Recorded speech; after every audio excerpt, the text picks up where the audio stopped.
It's been a while since I've done one of my Bestiary series videos, and if you watched my previous video, my channel changes one, then you know that I wanted to start doing more of these again. I also want to do more mental health series, but we're definitely going to be doing more of these. So this week we're going to be talking about Anansi. Anansi, who can be a human but often takes the shape of a spider, is Akan folktale character. The Akan are a large ethnicity group living in the southern regions of present-day Ghana and Ivory Coast in West Africa. These subgroups of the Akan include Ashanti, Fante, Akuapem, Bono, Kwahu, Akiem, Agona, Wasa, and Akwamu. The word Anansi itself in Akan means spider.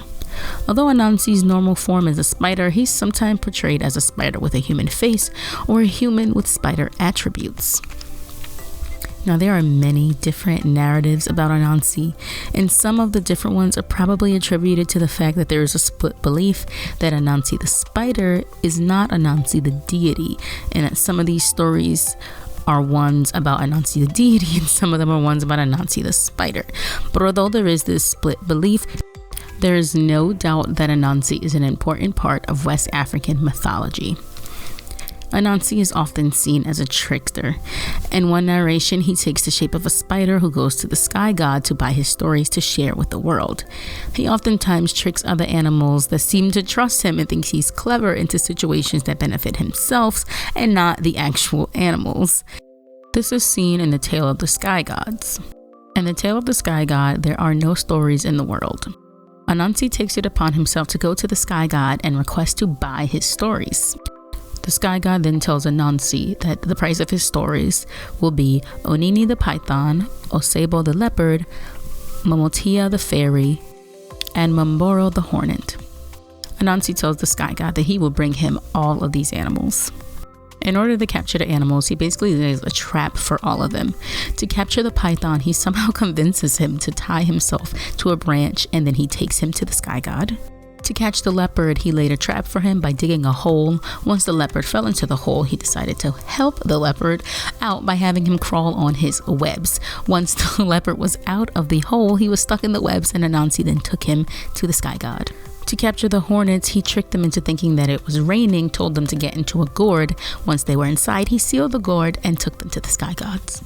In order to capture the fairy, he laid a trap by placing a sticky doll at the base of the tree of life and then put some yams in a bowl there as a trap for the fairy. Once the fairy showed up, she ate the yams and then went to thank the doll. When the doll did not reply, she struck the doll. Her hands got stuck to the doll. He grabbed the fairy and took her to the sun god. Once the sun god had all of his captors and his price, he then gave Anansi all the stories of the world. They would be no longer referred to as God stories, but as spider stories. Another way Anansi is portrayed is by being somewhat of an origins character. That is to say that he is someone that facilitates the reason on why some animals look or behave the way that they currently do, like in the tale of why the pig has a snout. In this tale, Anansi owes a debt to the pig who has a trunk like an elephant. He somehow convinces the pig to put his trunk into a bamboo shoot, which then gets stuck. He offers his assistants to cut the bamboo shoot off of his trunk, but he ends up cutting the whole trunk off. The pig considers this payment for his debt since he helped him get his trunk out of the bamboo shoot and lets him be. And that is the story of how the pig now has a snout instead of a trunk like an elephant. And it is also a great example on why Anansi seems to get away with these things. The animals seem to think that he's really clever and they just let him do what he pleases. In another narration, he has been known to be credited with the creation of the sun, the moon, the stars, and the planets. Anansi is often portrayed as very smart and is considered to be the god of all knowledge of stories. Anansi himself is synonymous with skill and wisdom in speech and storytelling, which is why he is able to trick and outwit others, all the while avoiding the blame numerous times. Anansi was and continues to remain a folk hero in African, Caribbean, and African American cultures. During the Atlantic slave trade, Anansi was celebrated as a symbol of slave resistance and survival because Anansi is able to turn the tables on his oppressors by using his cunning and trickery. Not only was he a symbol of resistance and hope, he also provided a sense of connectivity to Africa for the enslaved.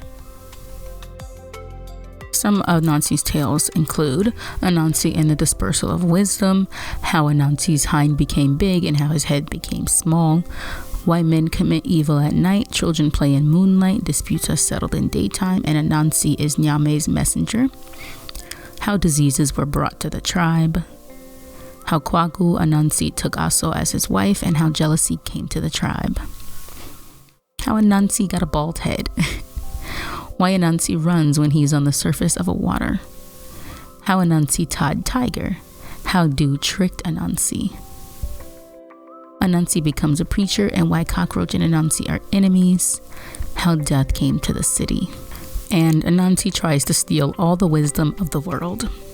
Anansi's tales are Akan responses to society. The triumphs and lessons in Anansi's tales are social, ethical, and moral, which would explain why they are sometimes referred to as fables.